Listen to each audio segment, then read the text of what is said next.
In 1966, Eiji Tsuburaya, the special effects creator of the Godzilla series, through his newly founded Tsuburaya Productions, created one of the most popular series in tokusatsu television, known the world over as Ultraman, a special effects fantasy series. The show became such a ratings juggernaut in Japan that, like Godzilla, it eventually grew into a franchise of its own, which has continued to this day in various different forms of Ultraman. In 1973, following the success of the ongoing Ultraman series, Toho Studios became influenced to make an Ultraman-style sci-fi show of their own. The series was known in Japan as Rusei Ningen Zone, which literally means Meteor Human Zone, but known internationally as Zone Fighter. The series consisted of 26 episodes that were produced at around the same time as Godzilla vs. Megalon. And more, the series was also set within the same universe as the Godzilla series. What may be the series' ticket to fame, as well as why it's so well known and popularly sought after today, is the fact that Godzilla, King Ghidorah, and Gigan all appeared in 7 episodes collectively. Since the series was made by Toho, and that Godzilla and 2 of his famous foes appeared in numerous episodes, it was only natural that Tomoyuki Tanaka, Ishiro Honda, Jun Fukuda, and special effects maestros Koichi Kawakita and Teruyoshi Nakano were brought in to helm the series' production, direction, and effects, respectively.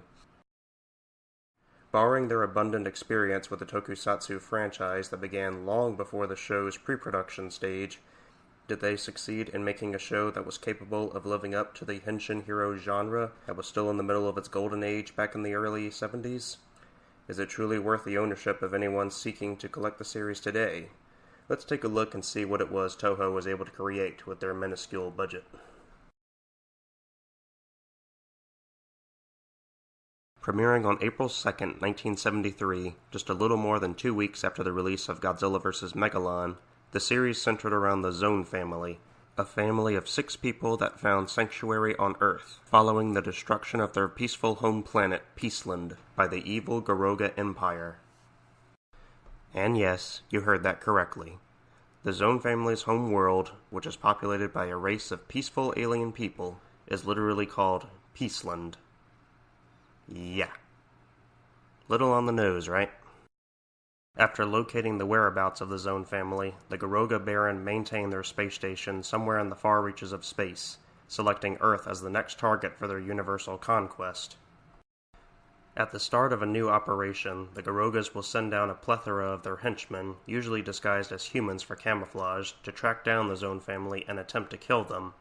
If the evil goons are unable to handle the family on their own, the rest of the Garogas in space will send down a missile to Earth, which upon exploding will birth a monster of their creation known as a Kyoju, which literally means terror beast.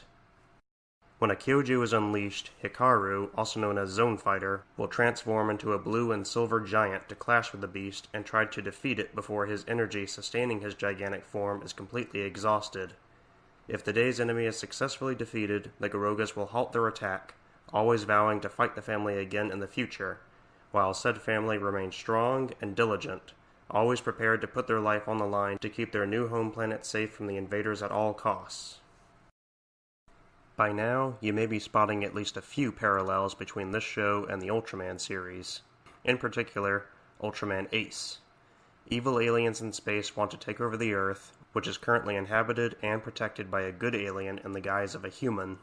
Said bad aliens will create a monster and deploy it down to the planet. The good alien will use his power to change into a gigantic super being to clash with the huge beast before his strength is depleted. The monster is defeated, only for the evil aliens to repeat this formula again a few days down the road. Rinse and repeat.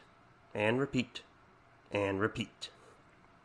Yeah, in regards to execution, Zone Fighter lacks a bit in the originality department in some places. Unlike Ultraman, this series used a weaker budget than what Tsuburaya generally used with their entries in the Ultra series. And there were times where that little fault really started to show itself to the viewer, such as mediocre special effects, as well as a majority of the action scenes taking place in the Japan countryside, as opposed to relying on a city battle. Of course, that's not to say that the battles weren't fun or intriguing, but compared to what we were able to see in any of the Ultraman shows, which didn't even involve Ishiro Honda, Tomoyuki Tanaka, or Jun Fukuda, or any of the other maestros from Toho. It just seemed kinda odd that almost none of the episodes involved a fight between Zone Fighter and a Kyoju in the city, when you would think that Toho, the creator of the Godzilla series, among many other sci-fi epics from Japan's golden age, would be able to grant us something far more sensational than a fight next to a mountain or a village.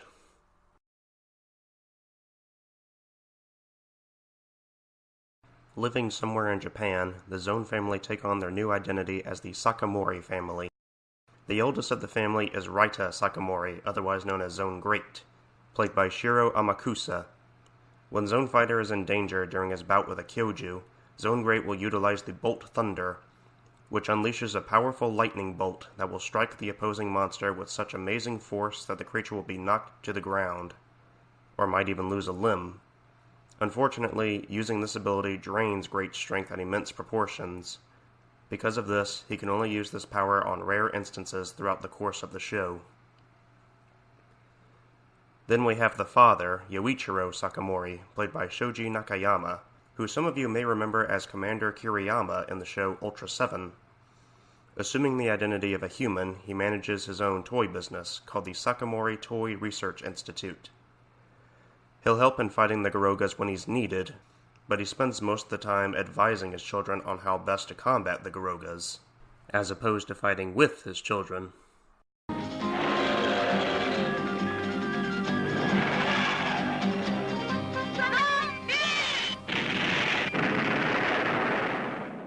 Next we have Yoichiro's wife, Tsukiko Sakamori, played by Sachiko Koizuki.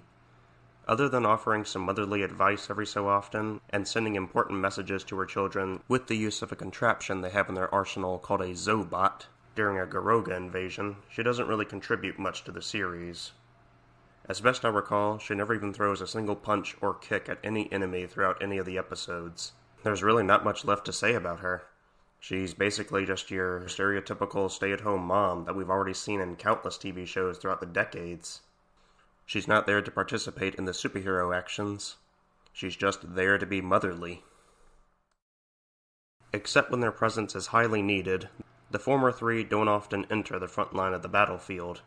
The bulk of the action is handled by the three youngest members of the Sakamori family, Hikaru, Hotaru, and Akira, known respectively as Zone Fighter, Zone Angel, and Zone Junior.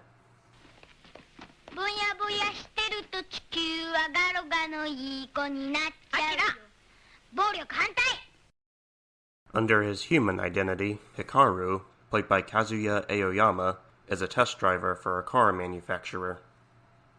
Outside his human persona, he's a bright, selfless, and courageous individual who refuses to turn his back on those he cares about, especially if the Garogas are involved in some maniacal scheme in his town.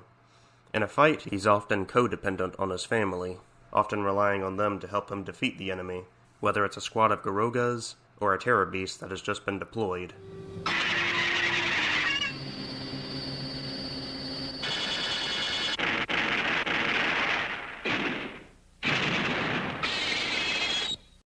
Disguised as a human, Hikaru's teenage sister Hotaru, played by Kazumi Kitahara, is a high school student. Minus a few exceptions, what seemed to be lacking in the Showa era of the Godzilla series was a strong femme fatale that was capable of expressing a broad range of athletic skills to combat her enemies with ease. In just about all of her fights, Hotaru was able to handle herself in combat extremely well. She almost seemed to mirror the capabilities and depiction of Tomoko Tomo from Godzilla vs. Gigan, in that she was willing to fearlessly go up against a group of enemies and still manage to kick butt, no matter how much the odds did not appear to be in her favor. In fact, she can be so determined to keep the planet safe from invaders that, while in her human form, she'll literally charge forth into combat while still in her pajamas. That's no joke. She literally does this in several episodes. But hey, who says fighting crime always has to be fashion-forward? Lastly, we have the youngest member of the Sakamori family, Akira, played by Kenji Sato, who is in elementary school. He may be small and rambunctious, but he's always keen on fighting with his big brother and sister, even if they're often outnumbered or appear to be outmatched. When they have an encounter with a group of Garogas, the Zone siblings are able to defend themselves very well, even in their human persona. When they have time to do so, usually when the enemy is down and out, the three transform into their alien form, which grants them even greater physical stamina, as well as the ability to fly, including various other remarkable feats to help them fight off their enemies much more effectively. Back to Hikaru. When he manifests into his gigantic form, his power is amplified to the max. He has size and strength compatible enough to fight a Kyoju, he can fly through space at a high speed, he can fire beams and missiles off his body, and a whole sort of other kinds of remarkable powers. But of course, like any other superhero, he is not without his weaknesses. Due to a limited amount of stored energy, Zone Fighter can only fight in his gigantic form for a brief amount of time, which is measured by his zone marker. The marker is equipped with 3 individual lights to calculate the amount of stored energy that he has left. I wonder where I've seen this concept before. Yeah, never mind. A blue light means that his energy is full, yellow means medium, while red is dangerously low. If Zone Fighter ever needs more time to fight off a monster, or rather a Kyoju, his 2 younger siblings will fly in to replenish his energy, as well as aid in the defeat of the Kyoju, along with any other Garoga henchmen that may be in the area. And should the Zone family ever find themselves struggling to fight the Kyoju, the one and only king of the monsters himself, Godzilla, is called in to save the day. Watching him and Zone Fighter double-team another monster or two is always such a treat to experience. In most cases, it reminded me so much of the tag team fight with Godzilla and Jet Jaguar, when they fought Megalon and Gigan. Speaking of which, at the end of at least 2 episodes, there's a point where Godzilla and Zone Fighter share a romantic handshake with each other, strongly akin to the ending of Godzilla vs. Megalon. How can you not want to watch the series just for that one element of the show? Yep, Godzilla appeared in 5 episodes of the series, one of which featured Gigan, who was at the time played by Kengo Nakayama, long before he changed his name to Ken Satsuma and taking over the role of Godzilla in the Heisei era from 1984 all the way to 1995. Again, the main reason why anyone even knows about the show today is because of the fact that Godzilla appeared in the series, as well as Gigan and King Ghidorah.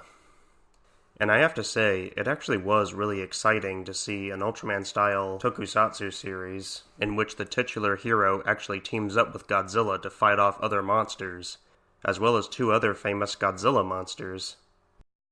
Although, there actually is one gripe I do have with Godzilla's appearance in the series. Long before I first watched the series all the way through, I expected the show to provide us with an explanation as to why Godzilla appeared out of a warehouse in Godzilla vs. Mechagodzilla in 1974.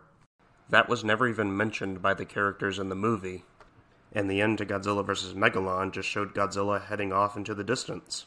And as far as the franchise runs chronologically, I wondered if maybe Godzilla's final appearance in Zone Fighter would grant us at least a minor hint as to how or why Godzilla was hidden inside a building that was way smaller than him. But nope, that is still shrouded in mystery to this day. Godzilla's final appearance on the show was episode 25. He shows up to help Zone Fighter face a couple of recurring Kyoju, only to once again march off into the sunset. And to think we almost had something there.